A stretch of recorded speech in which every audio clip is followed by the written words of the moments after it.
Franchement, les gars, bon, déjà, cette Liga, elle est passionnante. On a beaucoup de championnats très, très passionnants cette saison-là. Le Real revient à un point du Barça. Donc voilà, le Real recolle quand même au Barça. Bon, il se laisse pas distancer. Mais en fait, voilà, la question qu'on a à se poser, les gars, notamment après ce genre de première période, où le Real était vraiment, vraiment excellent, c'est ça la réflexion qu'on doit avoir. Est-ce que les joueurs madrilènes choisissent leur match? Est-ce que c'est plus compliqué que ça? J'ai quelques petits éléments de réponse, en tout cas des éléments de réflexion dans un premier temps, mais c'était bon, c'était très bon. J'ai envie de saluer, voilà, déjà un homme avant tout parce qu'évidemment, on va encore une fois parler de Mbappé qui marque des buts, assez invraisemblable par moment, bien évidemment. Mais les gars, j'ai envie quand même de saluer un homme. On en parle peut-être un petit peu moins autour du Real Madrid, etc. Même si évidemment, je sais que les supporters connaissent sa qualité.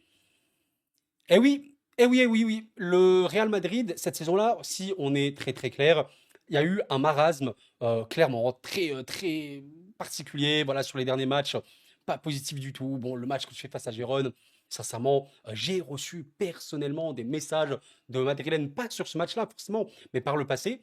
Coro, je m'ennuie, je suis supporter du Real, je m'ennuie, il se passe rien, j'ai pas d'émotion, je suis pas attaché à cette équipe. Vous voyez un peu ce symptôme général pas du tout unique chez les supporters madrilènes, bah, il était vraiment répandu. Bon, après Gérone, c'était clairement ça. Donc maintenant, les gars, la question qu'il faut se poser, comment tu passes de certains matchs réellement pas bons à une performance contre l'Atlético qui est bonne, Athletic Club de Bilbao, hein, évidemment, qui est vraiment très très bonne, hein, notamment en première période. Je ne pense pas que c'est simplement une question de joueurs. En fait, je pense que c'est surtout une question d'adversaire et d'équipe que tu affrontes. Et je vais encore une fois vous montrer les buts si on est très factuel. Les gars, si on est vraiment reculé, les trois buts aujourd'hui, alors je vous montrerai le but de Camavinga qui est vraiment, vraiment excellent. Pour le coup, très, très beau. Les deux autres buts, c'est une frappe de Kylian entrée de surface et l'autre, c'est une frappe à 25 mètres environ qui est parfaite au niveau de la pression. Vous comprenez un peu l'idée. Et en fait, il y a toujours cette réflexion de se dire, est-ce que le Real développe réellement un collectif avec 100 ballons ou est-ce que le Real, en fait, sait jouer avec ses points forts? On rappelle quand même une chose, même si ce Real est réellement pas une équipe qui a encore atteint son plein potentiel, on le sait très bien, elle reste toujours capable de créer du gros, gros, gros dangers, notamment quand l'équipe laisse des espaces. Et c'est vraiment ce que je vous montrais dans cette vidéo. Le Real sait jouer avec des espaces. Quand il y a de la profondeur à attaquer, quand il y a de la vitesse à prendre, etc., il n'y a pas de problème. Et voilà, je suis peiné un peu pour cet Athletic Club et j'ai pas forcément envie de minimiser parce que je sais que sans Mamès, c'est pas un stade qui est facile. Le Real, d'ailleurs, je crois, la saison dernière, avait perdu là-bas. Oui, c'était clairement le match, vous savez, où Mbappé a raté notamment un penalty. Voilà, c'est un stade assez compliqué à jouer. Bon, c'est pas leur meilleure saison, d'accord. Il y a quand même des résultats vraiment décevants. Ils sont actuellement, on va dire, milieu de tableau de la Liga, etc. D'accord. En plus, j'ai vu les gars, leur programme Real Madrid, Atlético, PSG. Ok, on leur souhaite bon courage. Mais les gars, je pense que, regardez, je vais vous montrer un petit peu les images qu'il y a eu dans ce match-là. Je pense que, notamment en première période, il y avait quand même, et ça je suis obligé de le dire, ok, un Real avec des ambitions de pressing meilleures, notamment au niveau, dans l'aspect de maintenir une certaine relance haute. Voilà, notamment par exemple ici, il y a une sortie d'un joueur madrilène ici qui arrive très très haut sur le terrain, et en fait qui permet à Mbappé, ici, d'avoir le ballon. Et oui, parce que il n'y a pas vraiment une bonne défense ici côté athlétique. Et ça permet à Mbappé d'avoir le ballon dans cette position, de rentrer à l'intérieur, de pouvoir tirer. Et on est à la 4e minute de jeu. Il y a eu un Real qui a déjà eu cette grosse, grosse situation. Pour moi, c'est vraiment ça où le Real a le plus été fort, enfin a été surtout vraiment bon en première période. C'est pas forcément cette question de je produis un jeu collectif face à un bloc bas qui m'empêche de développer. Voilà, t'es là, waouh, tu fais vraiment limite le tiki-taka. Tu vois, c'est pas forcément ça, mais c'est en fait un Real qui pressait quand même mieux, réellement mieux, avec certains joueurs qui étaient hauts. Mais en fait, exploitation des espaces parfaite. Là, il y a une grosse occasion. Euh, Là, qu'est-ce qu'on a? Encore une fois, regardez, là, la pression de l'Athletic est complètement battue. Mbappé seul, il dribble une fois, il passe, il va accélérer, il repasse, il accélère, il recrochait, il repasse et il frappe. Ça, c'est le talent. Vous comprenez l'idée? Donc, c'est pour ça que j'ai vraiment envie qu'on nous fassions tous ensemble la part des choses. Le Real a-t-il été bon aujourd'hui? Je dirais même qu'ils ont été très bons en première période. Les gars, sincèrement, la première période de Athletic Club Bilbao Real Madrid du 3 décembre 2025, sous l'ère Xabi Alonso, c'est une des meilleures premières périodes sans aucun débat. Il y a même certains qui diront c'est la meilleure première période du Real Madrid depuis le début de saison. Peut-être. Donc il n'y a pas de problème là-dessus. Mais qu'est-ce qui a été bon? Vous voyez, c'est ça, c'est qu'est-ce qui a été bon? Bah en fait, réussir à relancer assez vite, avec un pressing de Bilbao qui a été très poreux. Il y a quand même une ou deux situations où ils ont pu réussir à embêter le Real, mais globalement, bah ouais, Mbappé avec sa qualité, avec les espaces, c'est très très facile pour lui. Là, il met un très beau but, hein. Voilà, pas de problème. Unai Simon ici ne peut rien faire. Très très bien tiré, hein, très précis. Et voilà, toujours avec cette idée d'un Mbappé très létal, très dangereux. Si on parle, vous savez, de la capacité un contre un pur et dur, de pas non plus créer des différences, mais marquer des buts purement et simplement. Ouais, c'est ça. Mbappé prend le ballon, il peut marquer. Il a le ballon, il peut marquer. Qu'importe ce qui se passe, il peut le faire. C'est ça. La célébration, évidemment. Sur un corner quelques minutes après, Militao a un grosse tête. Qu'est-ce qu'il est bon, Militao. J'ai vraiment envie qu'on le rende hommage parce que même quand le Real n'est pas bon cette saison, même quand le Real souffre, en fait, Militao est quasiment le seul, pas totalement le seul, mais une satisfaction absolue. Militao est à un niveau, il revient à un niveau extrêmement satisfaisant et il est vraiment des grands motifs d'espoir pour la saison du Real Madrid. Voilà, donc ici il y avait une grosse situation, mais en fait, voilà, la plupart du temps, regardez le Bilbao qui essaie de maintenir un semblant de pression, mais bon, en vrai, c'est un peu poreux, c'est pas non plus le mieux. Le Real sait le faire et c'est quand même l'avantage. Le Real, même si c'est pas convaincant sur cette saison-là, quand même certains matchs c'est ok. Les matchs où ils sont bien, bah en fait, c'est quand ils arrivent à s'immiscer dans les espaces. Ici, il y a Vinicius qui va accélérer pour Mbappé. Mbappé qui va balancer en profondeur. Vini qui a le ballon. Voilà, le Real sait le faire. Ça, pour moi, il n'y a pas de problème. C'est tout ce qui va être jeu de construction, voilà, le jeu positionnel ou quoi. Bon, c'est encore réellement à travailler. Par contre, tu sais libérer des poches d'espace par les appels ou quoi, c'est ok. Mais même dans ce genre de situation, regarde par exemple si Vini, ok, il a le ballon, la remise de Mbappé est très bonne. Bon, Vini, il se retrouve en contre 1, il décide de centrer, c'est bien. Dans l'absolu, c'est bien. Mais il y a un problème, les amis, ici. Et c'est là où, encore une fois, le Real doit progresser. Ok, tu centres. Vous voyez ce que je veux dire? Est-ce que vous avez compris ce que je veux dire? Pour qui? Où sont les Madrilènes? Et c'est ça, en fait, un peu le regret que j'ai. Ben, l'action est bonne. Tu ressors de la pression de l'Athletic qui n'est pas bonne. Ok, mais tu ressors bien, c'est cool. Ta remise, bah Kylian, elle est bonne. Tu mets une très bonne passe en profondeur pour Vini, d'accord? Mais bah, pourquoi tu arrêtes ta course? C'est ça, en fait. C'est toujours. Pourquoi? Pourquoi là, bah, il n'y a que Vini qui part. Il n'y a personne sur l'écran que vous voyez. C'est toujours ça. Par exemple, là, Mbappé, bah, il peut faire une course intérieure, plein axe, comme un neuf, et marquer. Et en fait, c'est ça. Voilà, on sait qu'Mbappé aime énormément décrocher. On a vu beaucoup d'images, vous savez, dans ces derniers matchs, notamment face à des équipes un peu plus bloc bas, Gérone ou quoi, où ben, Mbappé, Vinicius, même Bellingham, sur le même tiers du terrain, même côté du terrain, donc c'est un peu compliqué. Et les appels, il en faut. Donc là, c'est super l'action. Mais il faut quelqu'un qui suive. Au moins une personne, il n'y a personne. Il y a Valverde qui essaie de pousser, vous voyez. Mais bon, bah, Valverde, il n'est pas encore là. Et il y a vraiment personne. Donc c'est vraiment toujours cette question d'animation, complémentarité. L'action ici est bonne, mais il n'y a pas la finalité. Et c'est quand même un petit peu dommage. Alors voilà, ça c'est toujours la question vis-à-vis du Real. Pardon pour le micro, les gars. À quel point tu peux gérer quand l'adversaire essaie de te presser très haut.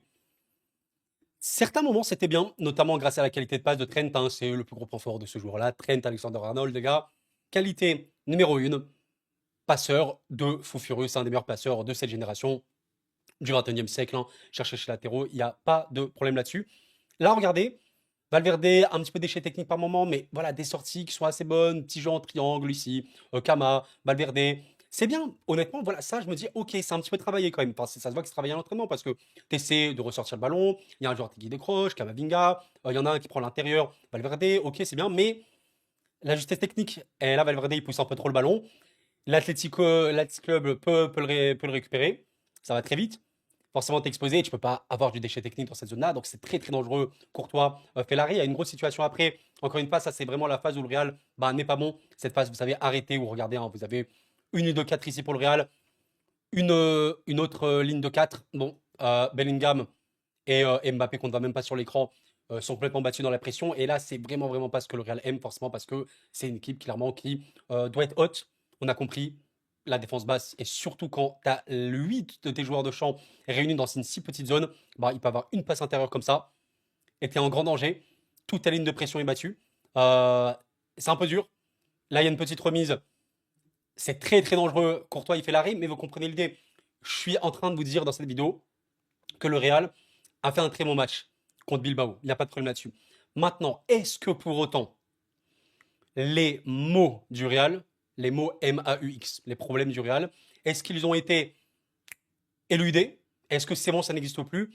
Non.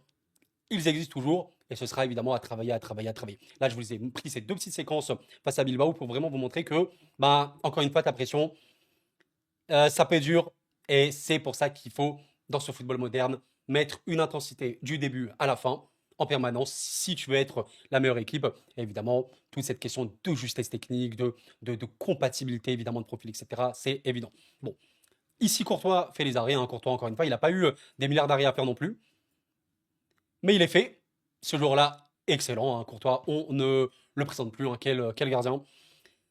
Et encore une fois, bah, regardez les gars, comment le Real Madrid met son deuxième but. En tout cas, là, il y a une grosse situation, je pense, avant le but. En fait, c'est très simple. Vous voyez, Bilbao essaie de presser, mais bon, le bloc est coupé en deux. Preuve que voilà, la pression de Bilbao n'est pas au mieux. Tu as des possibilités. Les passes très, très, très, très longues.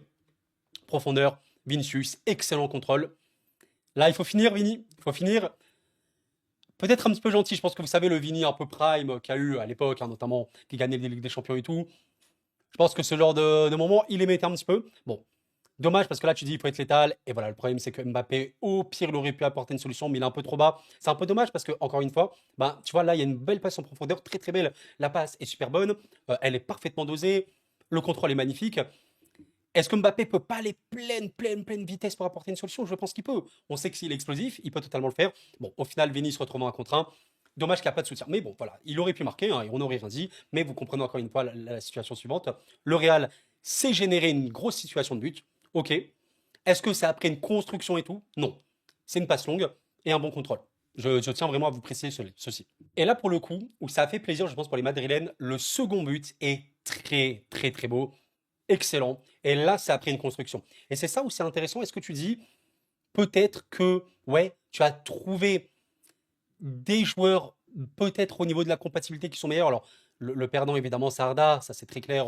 On ne sous-estime pas évidemment la qualité de passe d'Arda, sa vision de jeu magnifique. Bon, en tout cas, avec cette équipe-là, avec notamment Kamavinga, d'ailleurs Kama qui est sorti sur blessure, c'est affreux, franchement. Oh, les gars, mais qu'est-ce que j'aime ce joueur. Je me rappelle quand il était à Rennes à l'époque, on se disait, mais c'est quoi ce talent de fou? Mais le mec est H24 blessé, ça me dégoûte, les gars. Je suis dégoûté pour ce mec, il est tellement fort. Enfin bref, le match de Kamavinga, exceptionnel. Voilà, plus de fautes subies, 10 duels remportés sur 11, 7 récupérations de balles. Je pense que celui qui a remporté le plus de duels, ouais, c'est Bellingham. 10 sur 12, 7 récup, c'est nimp. En vrai, tu dis peut-être que Bellingham, Kamavinga, mieux que Bellingham, Arda, c'est encore assez compliqué parce que les zones sont pas les mêmes ou quoi. Et surtout que Kamavinga, sans ballon, il a beaucoup plus le profil d'un mec, voilà, box-to-box, il peut énormément aider défensivement par rapport à un mec comme Arda. Ça y est aussi, il faut être honnête. Je pose juste des questions, mais vous comprenez l'idée. Et là, vraiment, l'action a été très très bonne. La sortie de balle pour le Real avec Jolon, ça a été bien trouvé. Il y a une bonne remise ici. Regarde, ça c'est une passe. Hein. C'est une passe très très très longue pour Mbappé. Mbappé qui dévie pour Vinicius. Et là, en fait, il y a un bloc qui va se reformer un petit peu côté Bilbao. Mbappé va dribbler, il va repasser derrière Vinicius, il va repasser pour Mbappé. Mbappé, il va passer à Bellingham. Et là, vous voyez qu'il y a quand même un bloc assez bas de Bilbao. Carreras va essayer d'être trouvé pour trouver une petite solution. Il y a Vini qui fait l'appel pour essayer un petit peu d'attirer les défenseurs. Au final, ça va revenir sur Bellingham. Il fait un petit peu, voilà, l'arc de cercle. Vous voyez un petit peu que là, le bloc de Bilbao, il commence un petit peu à galérer et il y a une énorme erreur de marquage. Quelle erreur grossière de leur part. Parce que là, bah, c'est terrible. Bellingham, il peut balancer pour Trent. Trent, mettez Trent Alexander-Arnold, un des meilleurs latéral passeurs du 21e siècle. Je pèse mes mots, les gars, encore une fois, c'est un passeur d'élite, élite, élite. Rappelez-vous d'Alexander Prime, Arnold Prime à Liverpool, etc. C'est absolument hallucinant. Voilà, le Real a bien construit ça, a bien déséquilibré Bilbao, qui a été vraiment un match vraiment Bilbao. J'espère quand même qu'ils iront mieux, parce que c'est une équipe quand même qui est belle, et le football espagnol a besoin de cette équipe à un top niveau.